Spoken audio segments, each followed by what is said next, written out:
Hi, I'm Arthur. And no, you're not misreading the title. I am covering a very basic topic, but there is a very interesting reason to it, especially for the day that I'm posting it. I'm releasing this video out of sequence because by my estimates, this should be a Monday by the time it's out, and I normally don't do anything on those days. So the reason it's a bit special and the reason why it's out is it's a remake of the first video that was uploaded to this channel 365 days ago today. It's officially been 1 year of me doing my YouTube channel shit, and to say it's had a big effect on my life would be an understatement for sure. I was able to leave my job and not be homeless, which is awesome, and have been able to do this full time for quite a few months now. Without getting too far into it, I'm not going to be super sappy about it. I thought I'd just give you all a bonus video to kind of mark the occasion. You know, the gift to you is the gift to me. So, on my channel, I predominantly cover Imperial affairs, Space Marines, and, okay, mostly just Space Marines, but from there, we do have a lot to discuss. I've covered chapters, legions, tactics, rituals, and weird stuff like that, but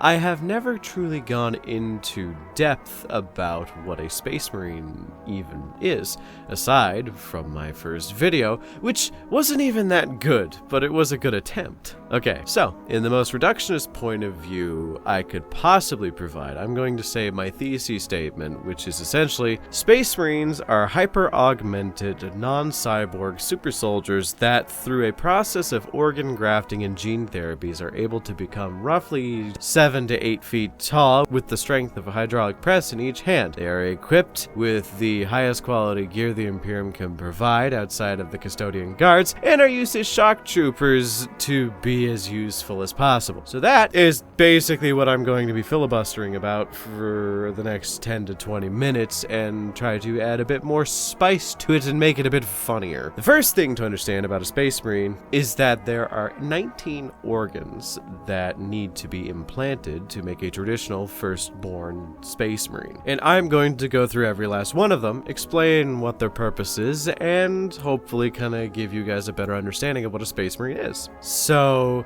first up, the secondary heart, which is the easiest to understand as it is just a second heart. It usually lays dormant, but turns on when the Space Marine in question either A, needs more blood supplied to his body due to physical exertion, or B, the primary heart is destroyed or damaged and it needs supplementation. Next, the osmodula, a complex organ that during its implantation, the aspiring Space Marine is given food laced with ceramics and the like that the Space Marine's organ releases hormones to direct the production of bones using those ceramics and bone growth of what's already there, causing the ribs to fuse into a single bony sheet to protect the most important organs. It also provides more space for longer muscle attachments and longer muscles to form, which usually means more strength. Speaking of, after that, we have the Biscopia, which releases hormones to regulate future implants as well as generate muscle growth. It helps when the bones have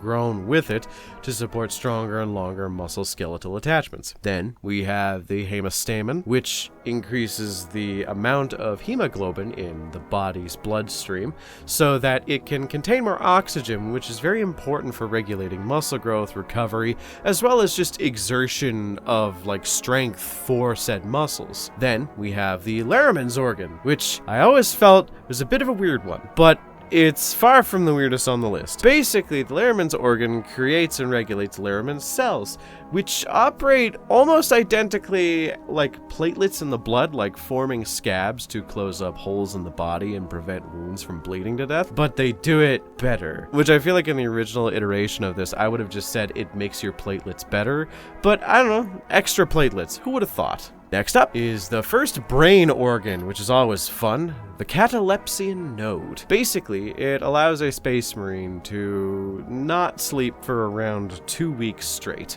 What will happen is the node will shut off individual portions of the brain that are not in use, so that the Space Marine in question can remain active while gaining the benefits of light naps. Now, to say it's useful is an understatement, but also it cannot replace traditional sleep. They do need to get about 3 hours of sleep a night to be considered combat ready. So it is useful for prolonged periods of combat. Moving down from the brain, you have the preomnor, which basically functions similar to a mixture of why cows have multiple stomachs, as well as kind of a pseudo decontamination chamber. It allows Space Marines to eat pretty much anything and not die from it. It neutralizes ingested poisons and natural toxins, with exceptions, because in the 41st millennia there is shit that can kill even superhumans, and it makes it so it's digestible to some degree. Back to a brain implant, well, rather a spinal implant. This is the only organ that I have a lot of trouble with. The omophagia. It is just nonsense. It's absolute fucking nonsense, and if you disagree with me, I'm sorry, it just doesn't make sense to me. It makes no fucking sense, and you cannot convince me otherwise. Basically, the omophagia allows information from what is in the stomach to be broken down and translated into memories that the Marine can then interpret. If you eat a person's brain, you can probably find their house now. It's such goofy sci-fi nonsense, I hate it. On to something that makes actual sense. You have the multi-lung, which is an additional set of lungs, which makes 100% sense. You have a bigger boy who has more heart. You have more meat. You need more oxygen to fuel that shit in action. I get it. Also, it's really good at filtering toxic atmospheres, so they can breathe very poisonous air without damaging themselves or dying. Another brain bit is the oculobe, which is the lobe for the ocu. I think I'm funny. Fuck off. Basically, it is a bunch of sci-fi mumbo-jumbo to explain when it's just an organ that at the end of the day makes a Space Marine see gooder, essentially giving them built-in night vision and shit. Next, they get their ears removed and replaced with Lyman's ear, which essentially functions as a noise-canceling headset as well as a dizziness and motion sickness immunity granter. Looks just like a normal ear though, so that's weird. Also, it allows them to hear better, so they basically could just select different sounds and key them out at will, which is a very important skill in these kinds of warfare situations. Now we have one that almost never comes up, the Susan membrane. Basically, it's a brain implant that allows the Space Marine later in life, during incredibly specific circumstances, to go into a medically induced coma, or a state of suspended animation, if you will, would be a better way to describe it. This can keep them alive for an indeterminate amount of time. On the wiki, it says the longest recorded amount of time was over 500 years, which is weird. The interesting bit about this is you need to be woken up by either chemical therapy or someone using, like, the CIA deactivation phrases. I remember in book 3 of the Uriel Ventris series, they had to activate the Susan membrane to slow their hearts down because they were being hunted by something that could only see when someone's heart was beating. So they had to use their own CIA activation sleeper phrases to activate it because it cannot be automatically activated for the most part, which I think was kind of cool, but it never really comes up outside of those very niche situations. Next, the melachromic organ, which, as someone of pasty Scottish origin, I would love to have. Basically, it's an organ that darkens or brightens the skin in relation to the amount of radiation said skin receives. Essentially, it means Space Marines can't get sunburns or anything in terms of sun damage, and is the reason why all salamanders are charcoal black. Their melachromic organ actually fires on full cylinders all the time when it's not supposed to. Next, you have another one that makes 100% sense. The oolitic kidney. It's an additional kidney and organ number 3 based around filtering out toxins and poisons that have been introduced to the Space Marine. Though this one has a fun effect where if you ever needed to use the oolitic kidney to partition out poisons that are dangerous enough to require its usage, it usually knocks out the Space Marine to get the shit done, which is interesting. Neuroglottis is next, and it's one of the 2 organs that I kind of lump under the category of, okay, I guess that could help at some point. It basically makes it so their sense of taste is so incredibly strong, it can identify the chemical makeup of things the Space Marine tastes. So you can basically find out what atoms are in something. It makes it easier for them to detect poisons, which they never have to worry about anyway. Next one is the one that makes a lot of sense. It's the mucranoid. It is an organ that allows a Space Marine to sweat a waxy substance that makes their temperature more regulated in extreme climates, such as extreme cold, cold, extreme heat, and so on. It's good at airtight sealing the body's oxygen from the vacuum, which is also cool if they ever get blown out into the middle of space. But I feel like if they get blown out into the middle of the void, it's like, you know, I mean, they have other things to worry about than just not being torn to pieces by vacuum pressure. The other of the two organs that are lumped under the category of, okay, I guess that could help at some point. The fucking Becher's gland. It's at the back of the throat and allows you to spit out an acidic poison. But not just that. Anytime you are injected with a poison that is processed by the lytic kidney, it is repurposed in the Becher's gland as a weapon. So you spit the poison that you got bitten by. Yes, a lot of Space Marines have a spitting cobra response to some threats, which is crazy. I know some Space Marine chapters and legions don't actually have it due to gene mutations, but I digress. The last two organs are tied for being the most important. So, firstly, you have the dual organs of the progenoids. One implanted in the neck and one implanted in the chest. They have the purpose and goal of creating and processing gene seed. Gene seed being the chemicals needed to create all of the gene seed organs. The only way to produce more gene seed is by processing the information in a Space Marine's body for a short period of time and then harvesting it. Now, the one in the neck is pretty easily harvested after all the organs are implanted, but the one in the chest, though able to be removed, is not usually removable while the person is alive. So it's usually removed after death by an apothecary. And the other organ that is implanted and is a tie for most important is the black carapace. It is described in several texts as essentially a type of controlled cancer that grows across the surface of a Space Marine's skin and very invasively plants neural uplink cables that go out through their entire body, also attaching neural connection ports that allow them to interface with their power armor like it was a second skin, which is terrifying to think about because Space Marines are ludicrously powerful and you'd think that while they were wearing the power armor they'd be slower. No, it slows them down only a little bit. So that's what the purpose of the black carapace is, to allow them to interface with the power armor like that. And that's everything you need to make a Space Marine, but as you can tell, this video is far from fucking over. So, what if you wanted to make a Primaris Marine? There is a definable difference between the two, but when Belisarius Cawl was tasked with improving the gene seed organs of a traditional Space Marine using whatever tech heresy he wanted, he did a lot of weird fucking experiments that would be considered really unethical. So let's talk about the 3 new organs he made to make the Primaris Marines from these unethical child experiments. Before we get into it, they are implanted in seemingly 2 smaller phases at the beginning of the Space Marines' creation. And these organs are, firstly, is the only truly non-organic Space Marine organ, which is the sinew coils. Metal cables replace the sinews and tendons of the Space Marine in order to give them a lot more tensile strength without much wiggle room. Basically, they can put in maximum exertion with minimal movement because of this. And also, they are just physically stronger now with these. Next, you have the Magnificat. It basically is a universal +1. It's an endocrine-style organ that regulates hormones in the body,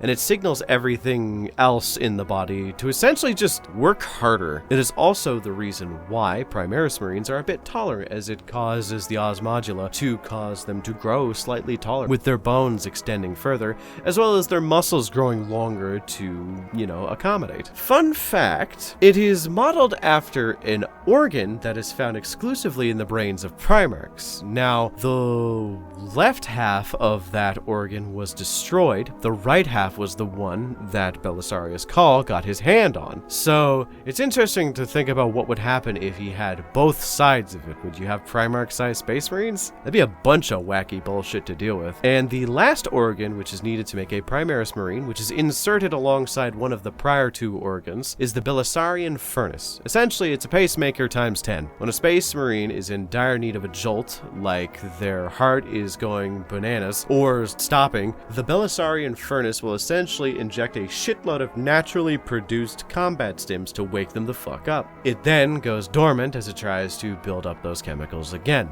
And these are the 19 organs to make a firstborn Space Marine, as well as the 21 organs to make a Primaris Marine. They all work in tandem and are grown from germ cells collected from the progenoid glands of each Space Marine upon either death or upon collection from the neck early on. It's a fun idea that each time a new Space Marine gains a progenoid, his little proclivities and genetic abnormalities cause weird issues with the progenoid for other Space Marines. It's why you have genetic defects that are cultivated in chapters like the Black Dragons, who have a fucked osmodula and thus produce even more bones and get even taller as Marines, being, I believe, listed as the tallest Space Marine chapter in the setting. But what is all the purpose of this? Why go through all this just to make a Space Marine? What do they even do? Well, their tactics are oddly enough weirdly sound, because the original intention of a Space Marine was to be a warrior so destructive and incapable of being stopped that you could forego tactics that you would normally need to otherwise overpower some forces, and instead just brute force your way into a compound. In essence, they are the perfect shock troops. For example, say you have an enemy bunker. They are heavily fortified with tall walls, and they are using a traditional like AR-15 style rifles with high-end ammunition. You could use traditional tactics of hit and run, dig yourself into like a trench and besiege, or you could send in Space Marines whose armor and abilities make it so the guns don't work and the people inside are so scared they can barely fight back as 8-foot tall silverback gorillas clad in steel and ceramics punch down their fucking doors and then start shooting them with rapid-fire rocket launchers. They are literally a clenched fist of a fighting force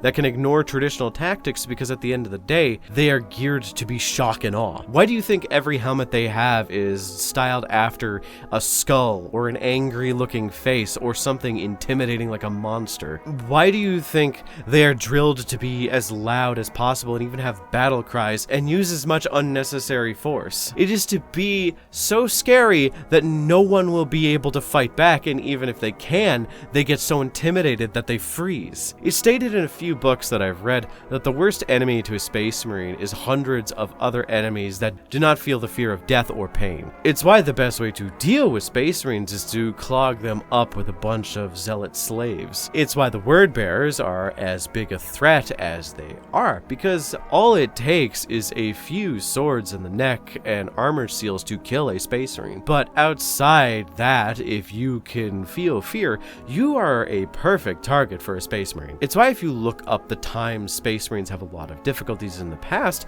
and the main enemies of Space Marines that they have oftentimes a lot of difficulty fighting, it's stuff that cannot be afraid, like demons, Tyranids, Chaos Worshippers, and Necron, and to some degree orcs.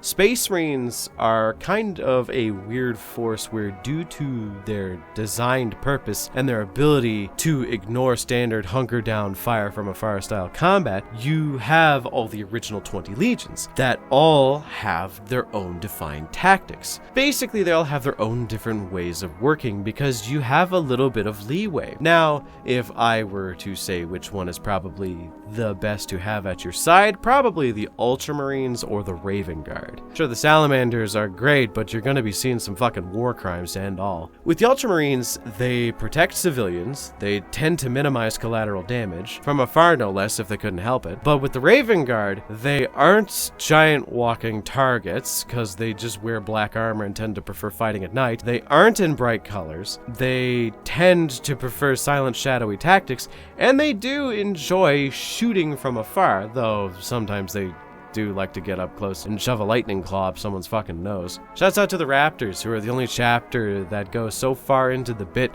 they now just use like traditional US military style combat doctrines that make them an incredibly efficient combat force. Space Marines can be outfitted with many different styles of armor, heavy, light, scout, and have equipment for every job, but it always goes back to the original purpose of being shock and awe troops. Even the bolt gun itself, the holy relic of a Space Marine, is more intended to be a shock weapon than a useful one. It is very useful, don't get me wrong. 75 caliber shots of fuck you missiles firing at a fuck you pace is a dangerous weapon, but they are meant to enter one person, then explode, not go through and hit multiple people. They rip them to pieces from the inside, which is terrifying. That is a weapon meant to terrify most humans and unarmored aliens. Even in the Horus Heresy, people said that bolt guns weren't an ideal weapon for combating Space Marines. If I remember correctly, and correct me if I'm wrong, the original weapon for the Astartes was going to be Volkite weapons they had during the Great Crusade, but they stopped due to the difficulties in their production,